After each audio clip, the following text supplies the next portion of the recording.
ഇനി മിസ്സിംഗ് ആയിട്ടുള്ള ആളുകൾ കണ്ടുകിട്ടാനുള്ളവർ 5 പേരാണ്. ആശുപത്രിയിൽ പ്രവേശിപ്പിച്ചിരുന്നവർ 10 പേരിൽ 3 പേരെ ഡിസ്ചാർജ് ചെയ്തു. 4 പേര് വാർഡിലുണ്ട്. 3 പേര് ഇന്റൻസീവ് കെയർ യൂണിറ്റിലാണ്. അതിൽ 2 പേരുടെ നില ഗുരുതരമായി തുടരുകയാണ്. ഇതാണ് സാഹചര്യം. ഇവിടെ നമ്മൾ ഏറ്റവും കൂടുതൽ മുൻഗണന കൊടുക്കുന്നത് NDRFന്റെ 60 അംഗ ടീമും 250ഓളം വരുന്ന ഫയർഫോഴ്സും ബാക്കി പോലീസ് സേനയും ഒരുമിച്ച് നടത്തുന്ന റെസ്ക്യൂ ഓപ്പറേഷൻസാണ്. ഈ 5 പേരെ കണ്ടെത്തുക, കാണാതായ 5 പേരെ കണ്ടെത്തുക എന്നതാണ് ഏറ്റവും പ്രധാനപ്പെട്ട ജോലി. ആദ്യത്തെ സോണിലെ തെരച്ചിലിൽ കിട്ടുമെന്നാണ് കരുതിയത്, പക്ഷെ ഇന്നത് കിട്ടിയില്ല. അപ്പോൾ ഒരു 3ാമത്തെ സോൺ, ചില സാധ്യതകൾ കണ്ടെത്തിയ ആ 3ാമത്തെ സോണിലെ തെരച്ചിൽ ഇന്ന് തന്നെ അത് തുടങ്ങുകയും നാളെ രാവിലെ ആകുമ്പോഴേക്കും പൂർത്തിയാകാൻ കഴിയുകയും ചെയ്യും. അപ്പോൾ അവിടെ ഈ കാണാതായവരെ കണ്ടുകിട്ടുമെന്നാണ് പ്രതീക്ഷ. NDRFന്റെയും പ്രതീക്ഷ അതാണ്, പോലീസിന്റെയും പ്രതീക്ഷ അതാണ്. പിന്നെ ഒരു സാധ്യത കൂടി, പുഴയിലൂടെ ഇതെങ്ങാൻ ഒഴുകിപ്പോകാൻ സാധ്യതയുണ്ടോ എന്നുകൂടിയുള്ള ഒരു പരിശോധന കൂടി നാളെ രാവിലെ നടത്തും. ഇതാണ് നമ്മൾ പ്രയോറിറ്റി നിശ്ചയിച്ചിരിക്കുന്നത്. അടുത്തത് പ്രധാനമായിട്ടുള്ള കാര്യം, ഇപ്പോൾ കുറേ ഈ പ്രദേശത്ത് വളരെ മോശമായ സാഹചര്യം നിലനിൽക്കുന്ന അപകട സാധ്യതയുള്ള പ്രദേശത്ത് നിന്ന് ആളുകളെ മാറ്റിപ്പാർപ്പിച്ചിട്ടുണ്ട്. ഇനി ഒന്നും കൂടി പരിശോധിച്ച് ഈ എവിടെയെങ്കിലും ഇത്തരം പ്രദേശങ്ങൾ എവിടെയെങ്കിലും ഉണ്ടെങ്കിൽ അവരെ കൂടി മാറ്റിപ്പാർപ്പിക്കുന്നതിനുള്ള നടപടികൾ സ്വീകരിക്കും. ക്ലൈമറ്റ് കാലാവസ്ഥ പ്രവചനവുമായി ബന്ധപ്പെട്ട് കണക്ട് ചെയ്ത് വേണ്ട നടപടികൾ സ്വീകരിക്കും. ഒരു കാര്യം എനിക്ക് മാധ്യമങ്ങളോട് എല്ലാവരോടും പറയാനുള്ളത്, ഇത് ഒരു ഒറ്റപ്പെട്ട ഒരു സ്ഥലത്തുള്ള ഒരു സംഭവം മാത്രമാണ്. ഇത് വയനാട് ജില്ലയിൽ മുഴുവൻ നടക്കുന്ന ഒരു സംഭവമാണ് എന്നുള്ള രീതിയിൽ വാർത്തകൾ പോകരുത്. കാരണം കഴിഞ്ഞ പ്രാവശ്യം നടന്ന സംഭവം തന്നെ ഒരു പഞ്ചായത്തിലെ 3 വാർഡിൽ നടന്ന സംഭവമായിട്ട് പോലും വയനാട് ജില്ലയെ അത് ഗൗരവതരമായി ബാധിച്ചു. ഇത് കഴിഞ്ഞ പ്രാവശ്യം നടന്ന ചൂരൽമലയിൽ നടന്ന ദുരന്തത്തെക്കാൾ ഒരു ചെറിയ ഏരിയയിൽ നടന്ന ഒരു സംഭവമാണ്, ചെറിയൊരു ഏരിയയിൽ നടന്ന സംഭവമാണ്. അത് മൊത്തം വയനാട് ജില്ല മുഴുവൻ കുഴപ്പത്തിലാണ് എന്ന തരത്തിലുള്ള ഒരു പ്രചരണം പോയാൽ അത് ഈ ജില്ലയിലെ ജനജീവിതത്തെയും അവരുടെ തൊഴിലിനെയും എല്ലാം ബാധിക്കുന്ന തരത്തിൽ പോകുമെന്നുള്ളൊരു റിക്വസ്റ്റ് കൂടി.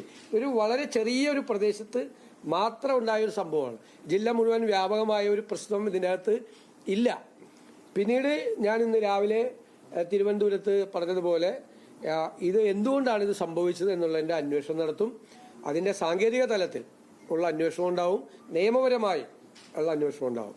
രണ്ടാമത്തെ കാര്യം, ഈ തുരങ്കപാതയുമായിട്ടുള്ള നിർമ്മാണ പ്രവർത്തനങ്ങൾ ഇനി പുനരാരംഭിക്കുന്നതിന് മുമ്പായി അത് കേന്ദ്ര ഗവൺമെന്റ് കൊടുത്തിരിക്കുന്ന പാരിസ്ഥിതിക പഠനം നടത്തിയിട്ട് അനുമതി കൊടുത്തിരിക്കുന്ന സമയത്ത് വെച്ച കണ്ടീഷൻസ്, നിർദ്ദേശങ്ങൾ അത് പാലിച്ചിട്ടുണ്ടോ ഈ കരാറുകാർ എന്ന് ഒരു സൂക്ഷ്മമായ പരിശോധന കൂടി നടത്തിയിട്ട് മാത്രമേ പ്രവർത്തികൾ പുനരാരംഭിക്കുകയുള്ളൂ. ഇപ്പൊ 2 സൈഡിലും, തിരുവമ്പാടി സൈഡിലും അതുപോലെ തന്നെ വയനാട് സൈഡിലും ഉള്ള ഈ തുരങ്കപാതയുടെ നിർമ്മാണ പ്രവർത്തനങ്ങൾ അതിനുശേഷം മാത്രമേ ആരംഭിക്കുകയുള്ളൂ. അതിനാവശ്യമായിട്ടുള്ള നിർദ്ദേശം കൊടുത്തിട്ടുണ്ട്.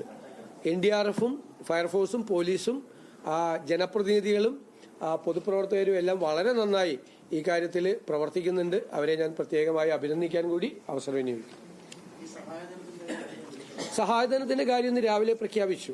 കാരണം 3 മരിച്ചവർക്ക് 5 ലക്ഷം രൂപയും പരിക്കേറ്റവർക്കുള്ള ചികിത്സ നടത്തുന്നതിനുള്ള ആവശ്യമായ പണവും ഇന്നത്തെ മന്ത്രിസഭാ യോഗം അത് പ്രഖ്യാപിച്ചിട്ടുണ്ട്. പിന്നെ എംബാം ചെയ്ത ബോഡികൾ കൊച്ചി എയർപോർട്ടിലെത്തിയിട്ട് അവിടെ നിന്ന് അവരുടെ നാട്ടിലേക്ക് കൊണ്ടുപോകുന്നതിനുള്ള അറേഞ്ച്മെന്റ്സ് കൂടി ചെയ്തിട്ടുണ്ട്. ഇന്ന് രാത്രിയോടുകൂടി എല്ലാ ബോഡിയും അവരുടെ നാട്ടിലേക്ക് എത്തിച്ചേരാനുള്ള നടപടികൾ കൂടി സ്വീകരിച്ചിട്ടുണ്ട്. ഇല്ല, അങ്ങനെ ഇപ്പൊ ഒന്നും തീരുമാനിച്ചിട്ടില്ല. അവര് തെരച്ചിൽ വളരെ ദുഷ്കരമാണ്, മഴയുണ്ട്. അല്ല, തീർച്ചയായിട്ടും അല്ല, അവിടെ ചെയ്യുന്നുണ്ട്. ഈ നമുക്കുള്ളൊരു പ്രശ്നം മഴയാണ്, നിർത്താതെ പെയ്യുന്ന മഴയാണ് ഏറ്റവും വലിയ പ്രശ്നം. ഇപ്പൊ അവിടെ കൂടിക്കിടക്കുന്ന ആ മണ്ണ് മാറ്റുന്നതും നമ്മൾ അതുകൊണ്ടാണ് നിർത്തിവെച്ചത്. കാരണം ഇപ്പൊ അത് പെട്ടെന്ന് റിമൂവ് ചെയ്ത് കഴിഞ്ഞാൽ ഇപ്പൊ ഇങ്ങനെ വല്ലാതെ കിടക്കുകയാണ്. അപ്പൊ അതുകൂടി ഒന്ന് പരിശോധിച്ചിട്ടാണ് അത് റിമൂവ് ചെയ്യേണ്ടത്. മാത്രമല്ല, ടൗൺഷിപ്പിന്റെ ചുറ്റുമുള്ള മണ്ണും ഇങ്ങനെ ശേഖരിച്ചിട്ടുള്ള മണ്ണും കൂടി മാറ്റണം എന്നുള്ള നിർദ്ദേശം കൊടുത്തിട്ടുണ്ട്. ഇപ്പൊ പുതിയതായിട്ടുണ്ടാക്കുന്ന ടൗൺഷിപ്പിന്റെ അവിടെയും മണ്ണുണ്ട്, അതുകൂടി നീക്കണം എന്ന് അവരുടെ കരാറുകാരോട് ആവശ്യപ്പെട്ടിട്ടുണ്ട്. അപ്പൊ ഈ മഴ ശക്തമായി പെയ്തുകൊണ്ടിരിക്കുന്നതിന്റെ ഇടയിൽ ഇത് റിമൂവ് ചെയ്യാന്ന് പറയുന്നത് അത്ര എളുപ്പമല്ല. ഒറ്റ കാര്യം, കരാറുകാരെ മാത്രമായി ഉൾപ്പെടുത്താൻ പറ്റുമോ അതോ? അല്ലല്ല, അത് ഞാൻ പറഞ്ഞില്ല, അന്വേഷണം നടക്കുകയാണ്. ആ അന്വേഷണം പ്രഖ്യാപിച്ച മന്ത്രിസഭയിൽ അധ്യക്ഷത വഹിച്ച ആളാണ് ഞാനിപ്പോ കരാറുകാരാണോ അല്ലെങ്കിൽ തുരങ്കപാതയാണോ എന്നുള്ളൊരു തീരുമാനത്തിലേക്ക് ഞാൻ എത്തുന്നതിൽ ഒരു അനൗചിത്യമുണ്ട്. എനിക്ക് പറയാൻ പാടില്ല. അത് തീർച്ചയായിട്ടും സാങ്കേതികവും നിയമപരവുമായിട്ടുള്ള അന്വേഷണം നടത്തി തീരുമാനിക്കേണ്ട ഒരു കാര്യമാണ്. തീരുമാനം വരട്ടെ. ഈ അന്വേഷണ സമിതി